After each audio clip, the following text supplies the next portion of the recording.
video. So Fresh and Fit is the channel I want to make a video on today, or content creators I want to make a video on today. This is not necessarily a criticism on their character necessarily, but more on their influence, the space that surrounds them, etc., etc. So the first thing I want to talk about is the weird thing that Fresh and Fit and just the whole red pill space community, whatever you want to call it, the weird thing that they have an obsession with is women and their age. You get what I'm saying? It's always like, oh, 30-year-old this, 30-year-old that, and there's always that thing of an 18-year-old girl being more attractive than a 38-year-old woman. You feel me?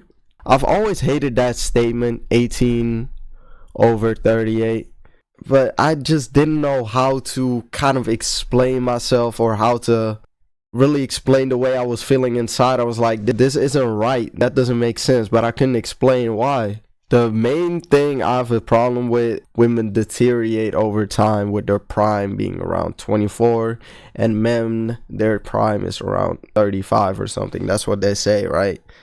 That's when they look their best, and that the third. But that looks at it so two-dimensional, almost one-dimensional, I would say. That looks at it too one-dimensionally, you feel me? And that comes into my second point, where I feel like Fresh and Fit, the red pill space, they just have too much of an importance about physical looks, and there's not really any focus on character in a way. They'll beat you over the head with, you gotta get in shape, you gotta get in the gym, you gotta get a hair transplant, and like, these things are here to potentially make someone feel better, you feel me? Like, if you like going to the gym, or you feel like you need that exercise, go ahead, you feel me?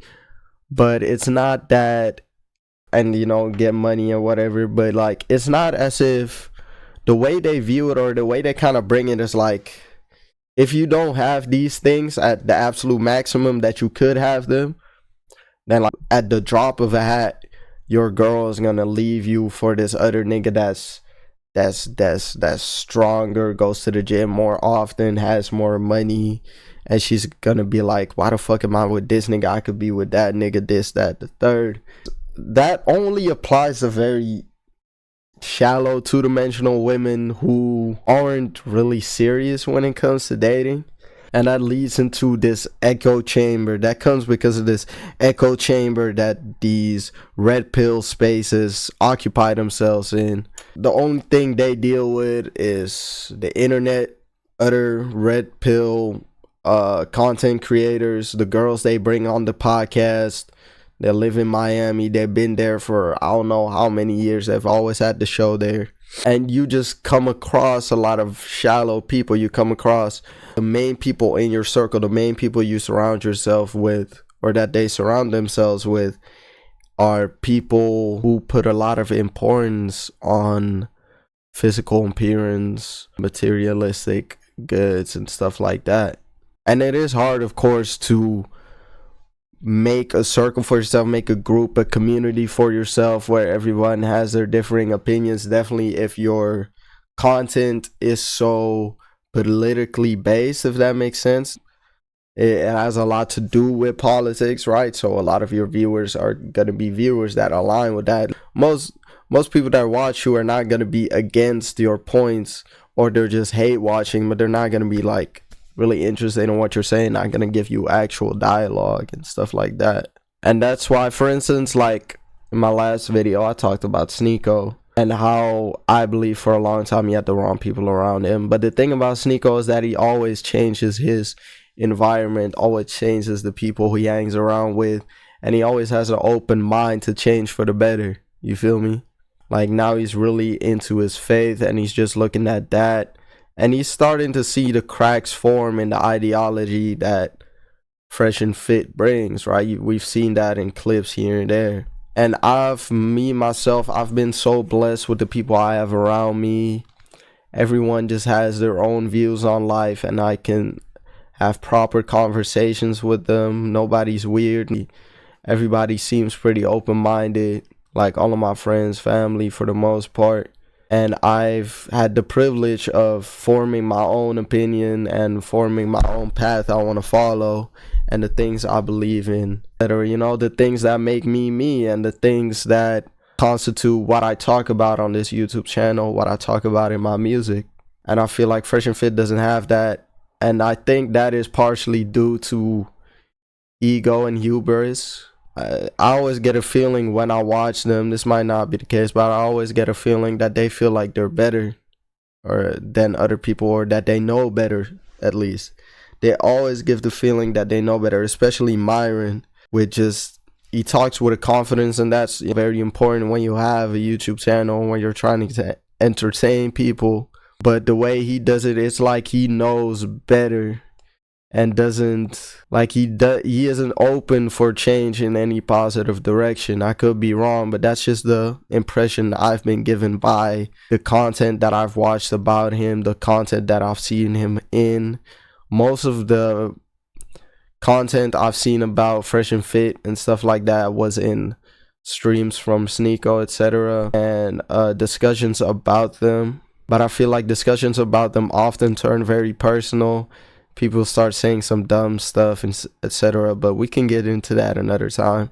And because they live in such an echo chamber, and most of the things they do are on the internet, it's literally their job to be on the internet. And we do have to keep in mind that on the internet, most people on the internet are young. You feel me? Most people that use Instagram, Twitter, YouTube are young. They're not that old. Most older people don't interact with Fresh and Fit stuff or IG models or etc. So obviously it's gonna seem like the world, if the internet is all that's around you, and you live in Miami, and you only have people that are your age around you and stuff like that, yeah, you're gonna see that it's gonna look like people are more attracted to younger women, because because obviously I am more attracted to a 20-year-old than I am a 30-year-old, but that's because I'm in my 20s. I'm 21 right now, so that makes sense. And a lot of these kids online, we have a lot of kids online, we have a lot of kids my age and everything. Most people find their own age the most attractive, and physical appearance is not all that goes into attractiveness, etc. You gotta look at maturity, character. Men aren't only their strength and money and influence, and women aren't only their looks. You feel me? There's so much more to people, so much more to us, and I feel like that is very often overlooked when I see Fresh and Fit speak on these things or speak to these women on their podcasts. For instance, the thing that I hear a lot is like the fucking Leonardo DiCaprio example, right? People are like, they use that as an example, like, see men like younger women, when the shit that Leonardo DiCaprio be doing, he don't date girls above a certain age. At the age that he's at, that shit is weird. That shit is not normal. And I hope a lot of you niggas do not think that shit is normal. And it's not because those women are more attractive. It's because those women are easier to manipulate, etc. It has nothing to do with how, I mean, sure, you might have a fetish for younger women, but is that really something you want to strive for? That's like using someone that is fetishizing Asian women as an example to why Asian women are more attractive than white women. It doesn't really make sense. And if you're in spaces where people are more attracted to Asian women, doesn't mean the world thinks Asian women are more attractive, if that makes sense. It might surprise you, but most men 30 and up, 40 and stuff like that, aren't actually attracted to 18-year-old girls. It might sound weird, but they don't actually want to date 18-year-old girls. If you think this, you might need to reevaluate your thoughts and opinions on this, and might need to look into or ask older people, ask your parents, something like that. I don't know. You gotta start from ground zero at that point. You feel me? Even like technically 18-year-old and a 22-year-old, right? They're around the same age and everything, but more often I do find 22-year-olds more attractive just because they look more mature. It's not even, they just look more mature. It's not that one is better than the other, because if I was 18, I would find the 18-year-old more attractive, right? So it's not that one is better than the other. It's just that I'm in a stage of my life where I look for certain things, and this is where I find those certain things. You feel what I'm saying?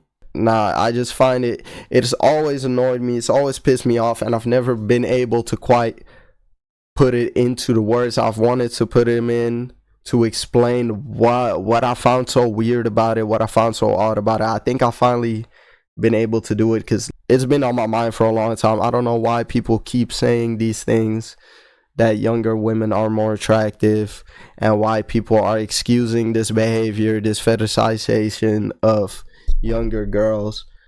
It's very weird, and that's how we keep getting weird niggas in this world, and how we keep getting these celebrities taking advantage of whoever and whatever. I just wish that there were more spaces where you can give tips and whatever to young men and everything, because these kids look up to you and they see what you say as truth, and maybe you should look into being a better example for them, and not only looking at the way you look at life, but seeing what could serve these kids the best, and speak about what's beautiful about women instead of degrading them constantly or dumbing them down to these core traits. Look at their whole character and the difference between these women. You get what I'm saying? And I don't know how it's like in female spaces, how I've never watched that type of content. Maybe I need to do that for one video as well. This has just been on my mind for a long time. I'm glad I gotten it off my chest. There's so much to talk about when it comes to Fresh and Fit that we can't even get into all of it today. But I'm happy you stuck around for how long you've stuck around. And let me know what you think about all the things I've talked about today. It was a lot, I know. But yeah, have a good one.